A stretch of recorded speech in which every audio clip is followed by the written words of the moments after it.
So I was very worried that my younger one is becoming very clingy these days. It's usually not.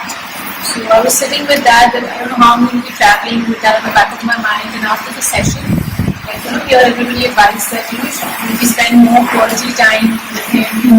Fill up the pot before you really have to kind of leave him alone.